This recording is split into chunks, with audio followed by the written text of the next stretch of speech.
The devil himself, Marvel's Mephisto, is in the house. This was one of those Hasbro Pulse made-to-order figures that we all ordered like literally a year ago, and in typical Hasbro fashion, is somehow still in stock on Hasbro Pulse right now, I believe. Anyways, this is a pretty cool release, and he's mid all at the same time. We're going to get into that, but let's just get started like normal. Let's talk about his package. This is a ginormous package, by the way, really big. I kind of like it. It's got a nice figure image right there on the front. The figure doesn't exactly look like that, but we'll get over it. And on the back, it's got another pretty decent figure image, and it says some stuff right there if you want to pause the video and read it. Other than no window, I like that package pretty well. That's actually displayable because of the images. Anyways, let's look at him. He's already holding some of the accessories, so I'm going to set them to the side, but we'll talk about him more here in a minute. But I want to look at him next to some other figures and see how he compares. First and foremost, the only other devil allowed in this household is the Marvel's Daredevil right here. This is the Secret Wars Daredevil, and Mephisto towers over him. I almost want to measure him, but I've been told not to do that, but they look pretty good. Here he is next to Sagat, and he is almost as tall as Sagat, if you could see that right there. So that's pretty cool. And here he is with Maximum Hulk, and of course he's not nearly as tall or as big as Maximum Hulk, but there's your size comparisons. Let's look at Mephisto himself. This is going to we're going to go over his aesthetic and his accessories all in one whack. Aesthetic wise, he looks cool. He's supposed to be like a tall, slender dude. He's not supposed to be all huge and bulky. I think they nailed that as far as this long, slim torso right here. He's not thick as far as like lats and stuff in the back. Shoulders look pretty decent. There's paint all over him, which is nice. It's a nice change from Hasbro, not normally giving us that, but it's pretty much just a brighter red wash to kind of contrast with that duller red that the entire figure is made out of. There is a nice matte finish on it. I like that, a lot. That paint is all over the chest and abs, all over the front of the arms, all over the quads and knees and shins. It looks pretty decent. It's not the best looking paint job I've ever seen, but it's not bad. It is kind of on the back a little bit, not nearly as much as the front, but it is there. I like the wrist straps. They're nice and textured. That looks cool. The boots, they're okay. They're pretty plain Jane, so to speak, but there is some detail in it as far as like make it look like he's wearing like boots that move around or whatever, so that's not too bad. Head sculpts. He comes with this head sculpt right here on him in the package, and I think it is painted and done really, really well. The yellow in the eyes looks good. The teeth looks good. There's shading on the face. The hair sculpt itself looks pretty nice. I like it. There's another one. I'll go ahead and show it to you. And it's just kind of a more almost like Joker type of grin, and it is painted and done really, really well. And side by side, you can see the difference in the hair sculpts. This one's just got a kind of crazier, almost Medusa look to it, but it's not too freaking shabby. I like that a lot. Let's move into his accessories a little bit because there's a lot of stuff to go over, to be quite honest with you. And we will start with the throne real quick. Now, let me get the sword out of the way here so we can go over this stuff one at a time. Sorry, I'm a little disheveled, but this was kind of an impromptu thing in between work. The throne. The throne is kind of heavy. It is chocked full of detail, and I do like that a lot. There is tons of it. It came in two little pieces. I'll just pop it apart really quick, and I'll probably put a picture up on the screen to show you how it looked in the package, but it's just two pieces. You just pop them together like this right here. Really, really simple, but this isn't a tutorial video. I'm reviewing the product. It's kind of flexible plastic. As you can see there, that little tentacle is moving around, and this stuff isn't super duper hard either, but it looks really good. The paint on it and stuff is pretty nice. It's not super duper cheap feeling, which I like. I like this huge skull on the back here. Nice, lots of paint and detail in it. Tons of skulls and stuff on the ground. It looks really, really nice. This thing is definitely the highlight of this release. Now, let's go over a couple of other things. You've seen the head sculpts.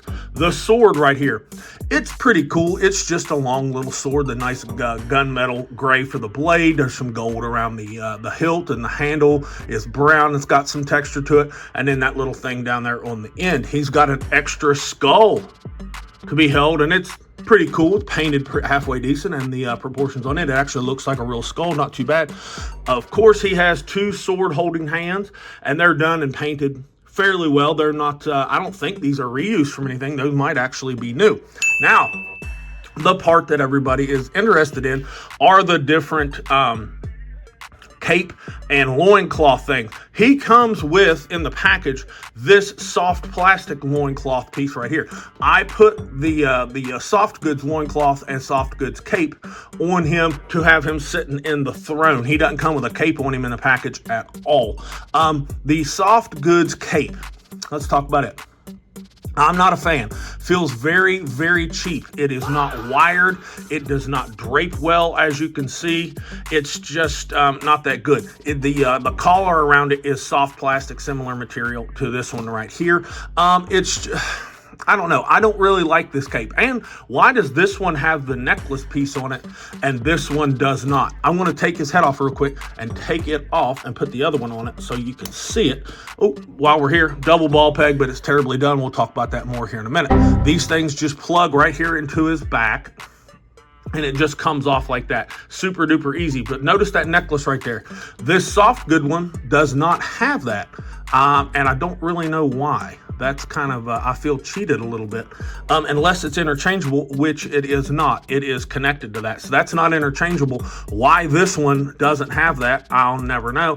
And the one that plugs into his back doesn't sit on his back very well. You see that? It doesn't drape over his shoulders. That kind of sucks, to be quite honest with you. I'm not a big fan of that, but it is sculpted pretty nice. It's got some nice detail and a little bit of paint down at the bottom, particularly on the inside. So when you're looking at it from the front, it looks like it's been on fire, like it's been in hell. So that's kind of cool. Loincloth.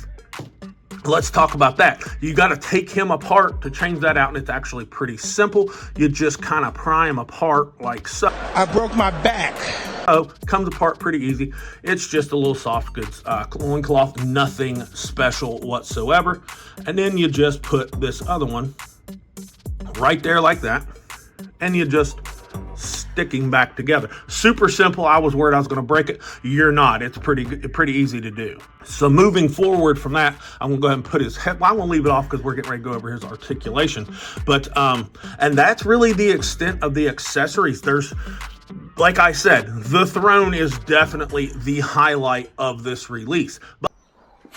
But let's go ahead and talk about his articulation. I've got his head off here. He's on a double ball peg, but it has been Hasbroized, so to speak. So it is not done very well at all. Not very much range of motion. Nice big ball though, but way too short of a peg, and it's way too far down into the neck. So it doesn't work very good. So you get very limited movement. It might as well have just been on a peg on the end of the neck, to be quite honest with you. Shoulders will come out above 90. Watch these arms. They are very, very gummy Hasbro arms, so that kind of sucks. Full 360. They've put a butterfly in here. Why? Who freaking cares? Because it sucks. It does not give you any range, and honestly, they could have done without using it. It's not very good at all. He does have a bicep swivel, although it's super gummy. Double jointed elbow, tons of range, doesn't look that good though. Wrist is on a hinge, so you'll get your full 360 and it'll move around. He does have a diaphragm brake right here that is on a double ball peg. I have seen some people post saying there's brakes. Mine is fine. It'll crunch forward a little bit, lean back a little bit, and you get twist and all that good stuff, and that's it. No waist twist or anything down here because he's keyed in on that ball peg that you saw whenever I took him apart. Spinal. So no movement there. That's kind of crappy. Typical Hasbro legs, a little bit past 45 degrees, and that is it. So that's not very good. Front kick, not even really up to the waist, but we'll call it to the waist, so that's not awesome. Thigh swivel, double jointed knee. Great range. The proportions are way off. See how high up his boot is? It's kicking himself in the lower back, so the lower leg is way too long. Shin swivel hidden nicely by the top of the boot, so that's not bad.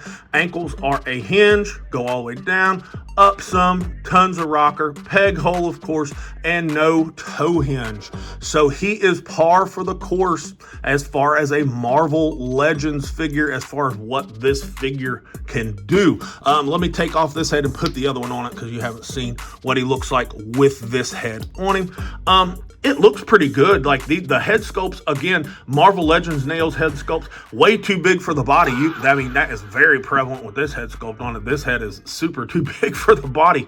But if he had the cape on and stuff, it would take some of that image away.